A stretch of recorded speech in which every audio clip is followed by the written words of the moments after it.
Hello, all sentient beings, and welcome to Transmissions Alt Mode, where we talk about all news, comics, and media related to thee. On this episode, we've got a review of a classic IDW Beast Wars comic. Hasbro finally teases what's next for Transformers comics after IDW, and we can't wait for the Transformers UK stamp collection revealed at TFNation. Today is Friday, August 19th, 2022, and this is episode 299 of Transmissions Alt Mode. Welcome to Transmissions Alt Mode, the podcast that is totally not just an advertisement for converting robot toys. I'm your host, Charles, aka Big C, and I'm joined by the excellent Transmissions team. Jeremy, aka Yakko. Hey, how's it going? And Daryl, the Cybertronian Beast. Hey, let's talk Transformers. As always, we start off the show by thanking our Donatreons, those lovely people who support us on Patreon and PayPal. Thank you all so much for continuing to help the show. We really appreciate it. And if you'd like to become a Donatron, just go to transmissionspodcast.com/support. That's where you can sign up. One of the perks of being a Donatron is you get access to some bonus content, and that is coming right this week or coming next week is the uncut version of our next episode of our Transformers Live Play RPG podcast, Empire of Rust. This will be episode 83. Let's split up, gang. Getting some Scooby-Doo vibes there.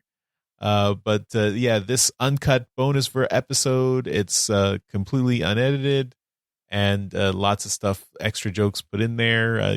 That's stuff that just didn't make it into the regular show. And you get it early. You get it a week early for all the Donatrons. So this will be out Monday, August 22nd. And then you'll have to wait another week till August 29th to get the regular version of this episode up on the Empire of Rust free feed at transmissionspodcast.com/rust. So if you're a Donatron, check it out and enjoy. You should already have access to the videos we did of the Transformers deck building game. So we have a series of 4 videos up on YouTube that we released all this week, so you can see the game in action. We did it on a virtual version on Tabletop Simulator, led by Mike. So Mike helped us out. It was me, Jeremy, Dr. Pants, and Mike playing the game, and it was fun. So take a look at that and let us know what you think. Daryl, you had another Let's Talk Transformers episode come out this week. So what was that about? I did, and hopefully it wasn't too controversial. But I sat down and chatted with Ant from TFU.info, and we talked a lot about things that he's into, I'm into, and then we chatted about Transformers a bit. So yeah, he's got the website that he's been running for a very long time.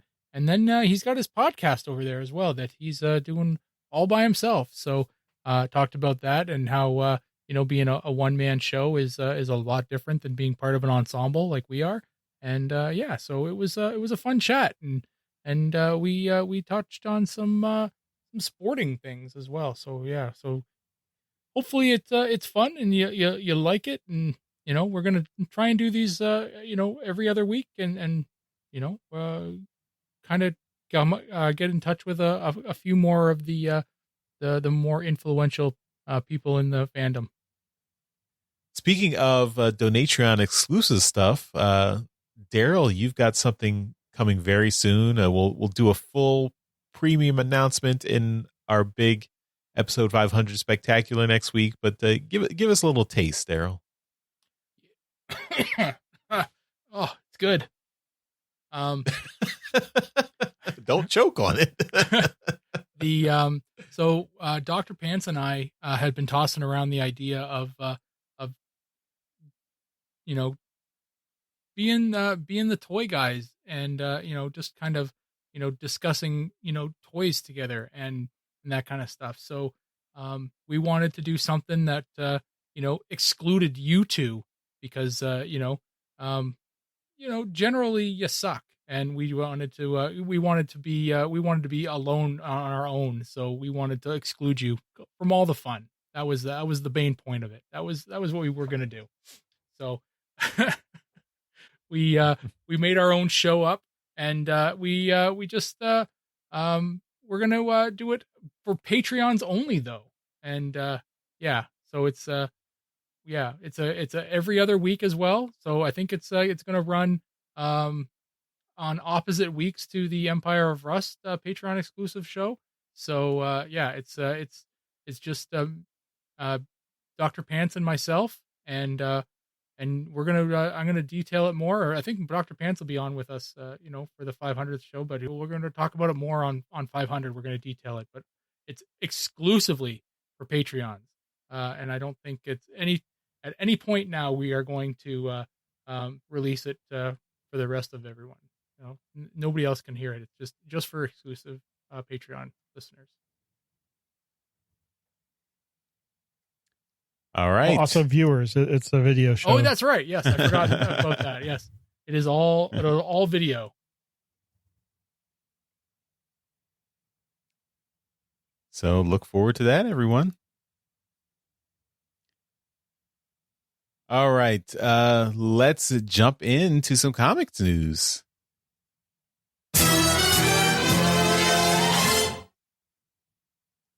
So first up, we finally got a little bit of news on Hasbro's and what they're doing with their Transformers comics license.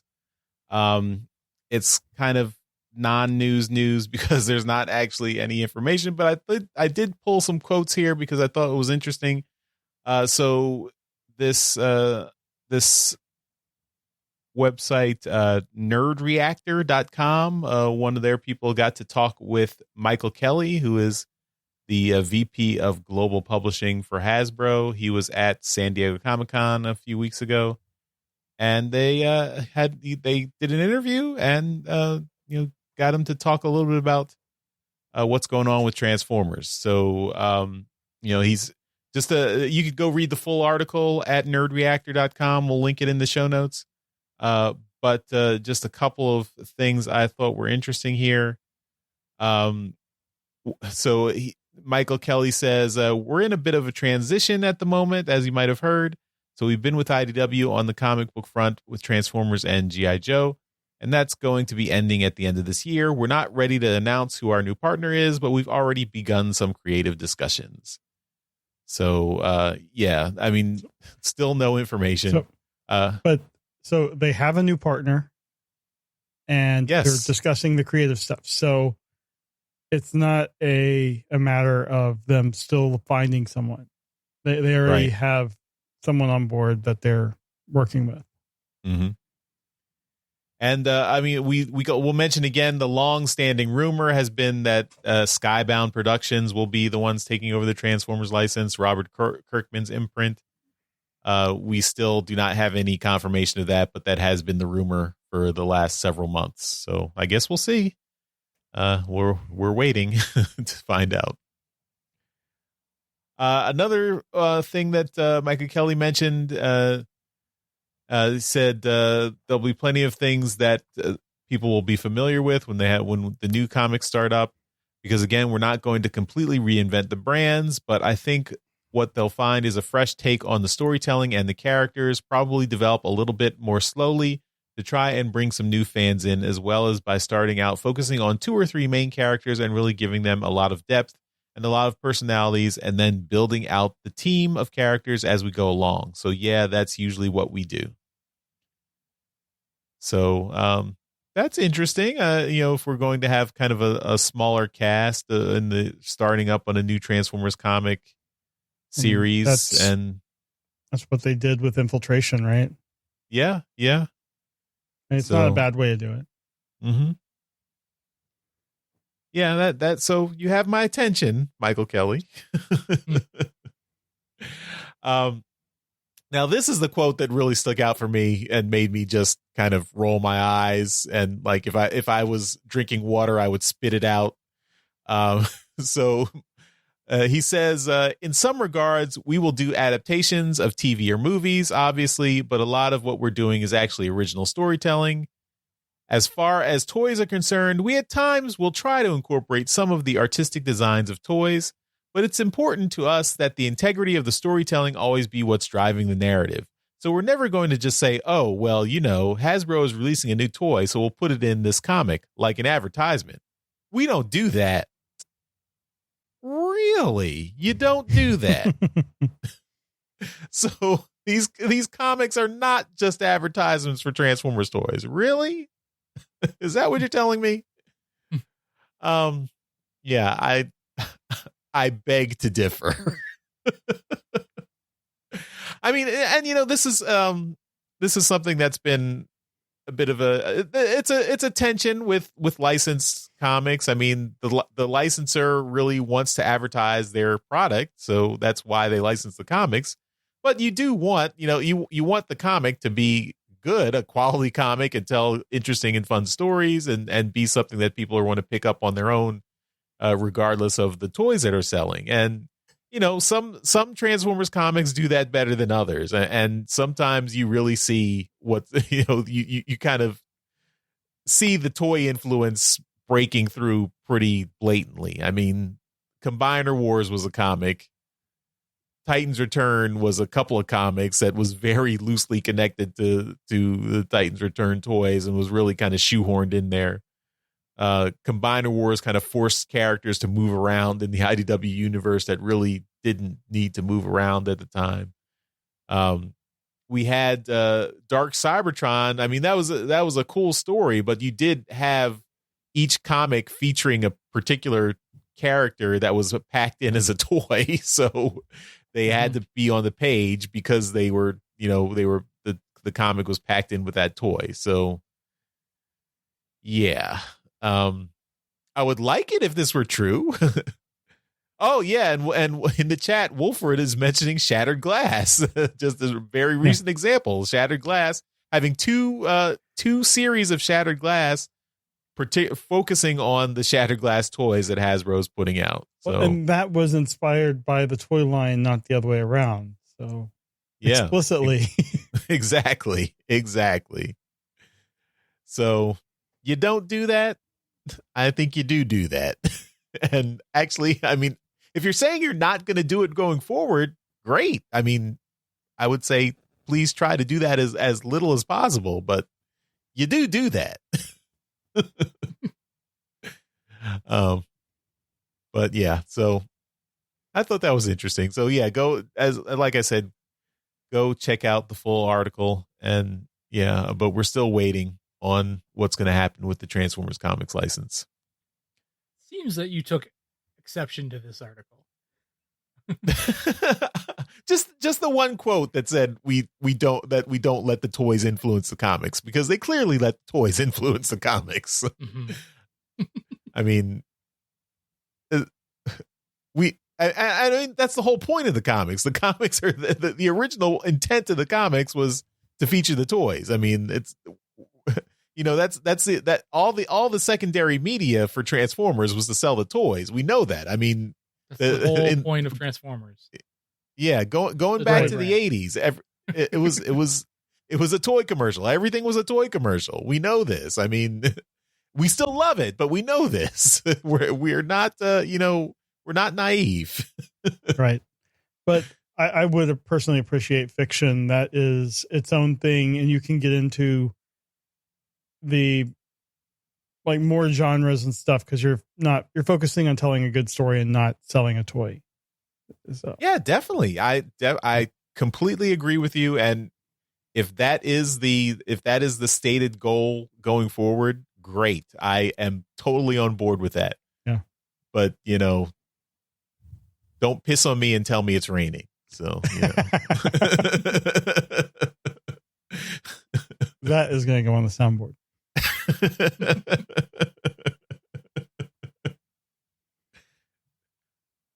All right. One additional bit of comics news, and this was a big thing at TFNation last weekend, because the UK Royal Mail announced a set of Transformers stamp collection, and these are all featuring original artwork by Transformers comics artists, particularly Andrew Wildman, who we just met at TFCon last month, and I believe Stephen Baskerville, and friend of the show, John Paul Bove. All their artwork is featured on these stamps, homaging the classic Transformers comics. Of course, the UK comics were very big in the UK, so that the UK comics are top nostalgia for the for UK folks who grew up with those Transformers in the 80s in the UK. Also, James Roberts, of course, well-known Transformers comics writer for IDW. Was able to he wrote part of the book that is part of the collector's edition with these stamps. So these are available for pre-order right now. You can go online. We'll have a link in the show notes. You can go order them. You can order them internationally, so you don't have to be a UK citizen or resident to get access to these. Although the shipping, you're going to pay some extra shipping to ship them out of the UK, but they will take your money and mind the exchange rate, because everything is in British pounds. And I mean, at least for dollars to pounds is pretty significant. I imagine other currencies will also, it'll be a little bit of a pinch. So, take a look, but these stamps are very cool. And, I mean, this is awesome. I mean, this is something that, I mean, we mentioned it. I think that this was teased ahead of time, so we knew this was coming. But to see, we didn't know who was doing them. Yeah, mm-hmm. And the artwork is really phenomenal. So this is cool. Yeah, it looks amazing. I was able to pre-order them, and I think the rest of you did too. So it looks pretty great. I think the release date, I don't know whether you mentioned it, was September the 1st. So it should be coming out fairly soon. And I don't know how long it'll take for us international, patrons to get our copies of these. But I'm very much looking forward to them. One of my first things I ever collected was stamps. So these will go. Yeah, me too. These will go into a book, and I'll look at them, fondly. Yeah, and I'm when I did it, I was not I was very aware of the fact that the United States was formed partially because we didn't want to pay the British crown for stamps, and here I am paying the British crown for stamps. But we're all friends now, so. Mm-hmm. Does a cut of the Royal Mail still go to the British crown? It's got a silhouette of the Queen on it, so I assume so. Mm-hmm. Oh, okay. And I just, when I saw JP post this news, I couldn't be more happy, and that's just it's great that he and Stephen Baskerville and Andrew Wildman. My brain is not doing good tonight, but it's great that they are the ones, it's celebrating the British influence on the brand, and the rich history that they've had, and it's great that they were all there at TFNation to be able to announce it and talk about it. And I'm so happy for all of them. Yeah, it's pretty awesome.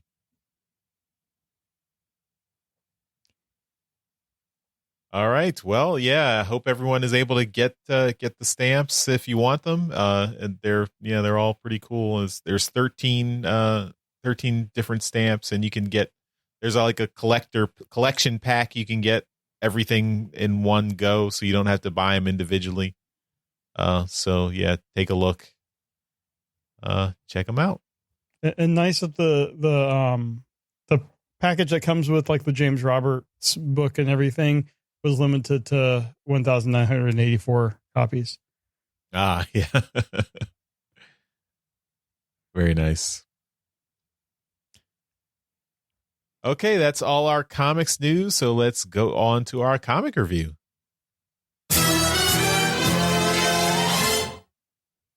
All right, this is going to be a little bit different. We're going to be reviewing Beast Wars: The Gathering #4 this week, which was published by IDW in 2006, but reprinted recently in the Best of the Beast book. So we're doing a #4 of a series without ever having covered the first three. So before we get into the book, I'm going to kind of give a brief overview of what the series is, so we're not kind of lost. It takes place in continuity with the Beast Wars cartoon, and the Predacon General Magmatron has traveled back in time to supposedly retrieve Beast Wars Megatron, but he really wants the stasis pods to return home to Cybertron and use this new army he's created to capture or to conquer the planet. But Leo Convoy and his forces are on the other side. He has sent Razor Beast to be a spy and to stop the Predacons. So that's kind of where it is. It's a lot of the Beast Wars, like the Japanese Beast Wars characters are kind of the ones that take center stage here. But this book is, as I said, originally published in 2006, but you can get it now in the Best of the Beast book that just came out. This was written by Simon Furman. Script consultant was Ben Yee. Art by Don Figueroa. Colors by Josh Burcham. Letters by Tom B. Long. Edits by Chris Rial and Dan Taylor. I guess we only have the one cover for the Best of the Beast, so I guess we won't do covers this week, unless you guys want to go back to the wiki and look at the original ones. But I will say the original ones had a Ravage cover by Nick Roche, a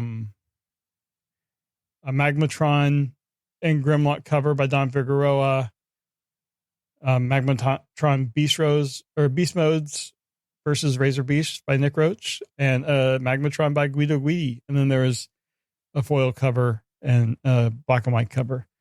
So, all right. The story starts with Sky Shadow locating the Maximal's base, and Ravage orders him to keep watch and the rest of his forces to move in and attack. And then when this happens, Grimlock, who is G1 Grimlock in a Raptor mode, fighting Drillbit and Iguanus, and then he takes on Magmatron. Optimus Minor is taking advantage of this as a distraction, and he steals a Chronal Phase armband. Snarl is fixing the transwarp signal amplifier for the Maximals, and he's using spare parts that he has gathered from the Ark. Grimlock is having trouble with Magmatron, and Magmatron's 3 dinosaur modes have finally knocked him unconscious. And then he returns his attention to Beast Wars Megatron, who he has captured, to send through the transwarp portal back to Cybertron. Ravage and his Predacons have gathered outside of the Maximal Cave, and as the Maximals are trying to send a warning to Cybertron, Ravage's forces attack. Most of the Maximals go to fight to defend them, while Snarl is trying to finish getting the equipment set to send the signal. However, Razor Beast on the Predacon side finally reveals himself to be a spy to Magmatron, and they fight, but Razor Beast quickly gains an advantage by altering the chronal placement. Predacons are then they have the Maximals completely outnumbered, but suddenly Torka and the rest of a bunch of Maximals arrive that were, I believe they were from stasis pods that had been activated. They arrive and they battle the Predacons. And back at Magmatron's camp, Razor Beast is still providing a distraction. So Optimus Minor reaches Beast Wars Megatron, attaches the armband that he stole, and he moved Beast Wars Megatron back to his native chronal phase, which means like I believe they were out of phase with the regular Beast Wars cartoon. Magmatron is upset by this. He goes for Optimus Minor, but Optimus Minor was sitting on a transwarp device, and as Magmatron tries to advance, Optimus Minor gets out of the way, and Razor Beast shoves Magmatron through the portal. Back at the Maximal's cave, the Predacons are defeated, and they retreat, and Torka assists freeing Snarl from the collapsed cave. He managed to send off the warning signal, but he doesn't know if it was received. So the Maximals basically build a base and prepare for whatever future attack the Predacons are going to have. So that is this. That is it. It is the end of a story that the kind of takes place alongside G1 Beast Wars, but kind of out of phase in time. I thought it was fun. I did have to go back and look at the wiki and figure out what happened, because I don't know if I've ever fully read the series from start to finish. I know there's a sequel called The Ascending. So maybe at some point we'll get into all of these, but I enjoyed it. The art was fantastic. Don Figueroa at the top of his game. You know, this had lots of good one-on-one battles, and then a few pages of just mass battles. Just beautiful 2-page spreads, and this, I mean, as much as I liked the recent Beast Wars series, this was great, and it was kind of all we had for a long time. So I enjoyed this, and it was kind of going back in time to the early IDW Transformers stuff. But it was a lot of fun, if being very confused because I didn't really know what was preceding it until now. So Charles, let's start with you. What was your opinion of the book? Yeah, I mean, it's a little bit odd to put out a compilation for Best of the Beast where you put in like a last issue in a story. But I mean, I definitely see this as a really great showpiece for Beast Wars art. I mean, Don Figueroa is doing amazing things in this book. So many characters. That 2-page spread is insane with all the Beast Wars characters on it. And then, yeah, I mean, and having Grimlock as you know, the Raptor version of Grimlock there is very cool too. Yeah, I mean, the story is kind of bonkers. Like even I didn't get a chance to go back and look through the previous 3 issues, so I kind of just read it cold. And yeah, they're jumping through a lot of hoops to get them onto prehistoric Earth and not mess up the timeline with the G1 Beast Wars story. But it's still fun. But this is definitely more like an art showcase rather than like great story here. So apologies to Simon Furman, but this was not my favorite Simon Furman story. But the artwork just is amazing with the combination of Don Figueroa and Josh Burcham. Everything looks gorgeous here. And yeah, I mean, I think I I think it would have been like, this was at a time when like it felt like Beast Wars needed to, anything Beast Wars needed to kind of fit around the original Beast Wars cartoon. So they didn't, that kind of hinders you from going out too far in your own direction, because you still have to reference the original Beast Wars show and make sure you don't like screw up any of that continuity. So I think that the whole like displacement in time and things is what, where that came from. But yeah, I think the story was okay, but the artwork is fantastic, and that makes up for it. Yeah. So Daryl, as someone that is the number one Beast Wars fan, and also someone that goes for the artwork more than the story a lot of the times, and also someone that probably has a lot of these variant, like these Beast Wars figures, what was your thought on the book? Yeah. This book is beautiful. It's like, it's drawn so well. This is the kind of stuff that makes Don Figueroa just like one of the best Transformers artists that have ever, put pencil to paper.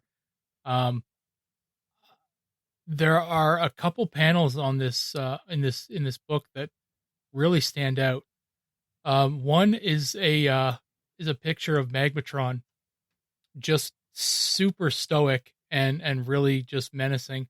And it looks really amazing. The other, and it's actually a combination of two, but when Torka shows up on the scene, and the scale of that image is just amazing. Just Torka being absolutely massive, is just great. I love it. Yeah, I really enjoyed the imagery of this issue, to the point where I might even consider looking up the rest of the series just to take a look and see. It's drawn so freaking well that I'm really into it. So yeah, personally, I don't really care if the story's kind of bonkers. It's a fight book, and yeah, it's a great fight book. I love this kind of crap where everyone just kind of throws down in one area. It's it's a mess, and it's great. But yeah, um, I go through all this stuff, all these pages, and I'm just kind of picking out toys that I have, because most of them didn't appear in the cartoon, from what I understand, and right. a lot of them are just really awesome toys. So yeah, I'm like, okay, I got that one. Oh, there's Wolfang, and that's so and so. So yeah, just great, great figures. Getting their due here in the comic. So I enjoyed it. It was a great visual experience. I was reading on the wiki when I was preparing for this. It says that the series as a whole features appearances from almost every Hasbro toy, Hasbro Beast Wars toy, including the BotCon toys and the McDonald's toys and stuff. Oh wow! So you probably do have a lot of these figures. Well, I was wondering at the beginning, because the first image we see is this, and I don't recognize it at the beginning. This kind of like flying dinosaur, like Sky Shadow is what it said it was. Is that who it is? That's what the wiki. I didn't know the names for most of these. I don't know. I don't know this guy. I don't know this figure, but it kind of looks like one of the McDonald's toys. I'm looking. So it was a deluxe fuser.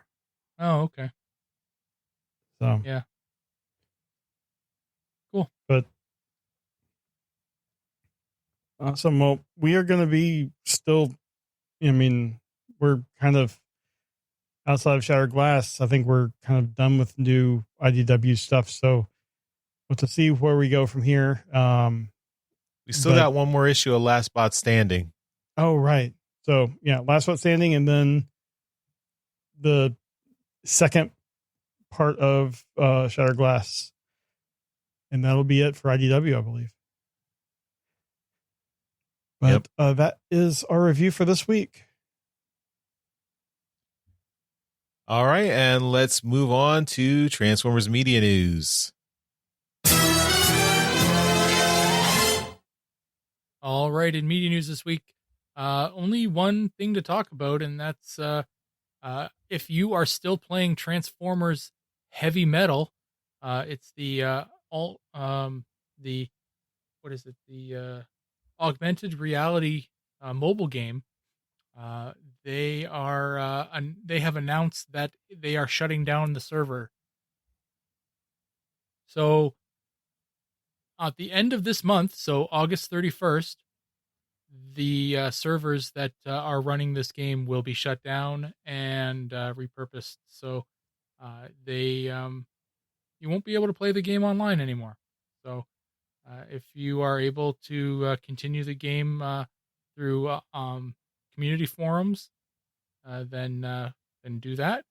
But yeah, it's officially not going to be monitored anymore. I never played this game. Did any of you guys ever play this game? No, I didn't. Gravy. All right. Then that's it. I have no experience with this game. So yeah, I didn't. The mobile games, I'm really not impressed with any of them anymore. So they got to do something pretty special for me to really get into them. But yeah, if you've played this game and you really enjoyed it, and this news is really upsetting, then let us know. What made Heavy Metal such a good game. But that's it. That's all I had for media news. All right, and let's move on to convention news. We've got a couple of TFCon Chicago announcements. The first is Casey Collar is going to be attending. He's done tons of stuff in the past, and he's currently doing the toy packing covers for the Shattered Glass comics. And he will be there all weekend. He will, I'm sure, have commissions and be selling prints. So be sure to check that out. He's a great guy. And then probably overshadowing this announcement, because he overshadows everything. Peter Cullen is going to be attending TFCon Chicago. He will be only attending Saturday the 22nd. But if you want to get something signed by him, or if you want to meet Peter Cullen at all, be sure to check this out and plan it accordingly. He'll also be doing a Q&A panel as well. So cool that he's going to be there. And that is all we got for convention news this week. Okay, and we will end the show with a little bit of feedback.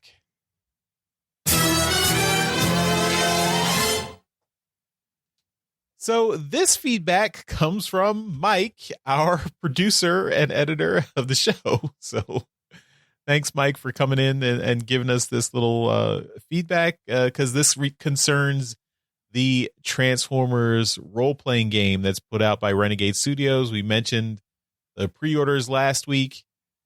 So we thought they had just gone up last week, but actually that is not the case, as Mike explained. So Mike has given us a correction here. He says the Transformers RPG pre-orders have been up since September of last year, but the PDF version just came out at the beginning of this month.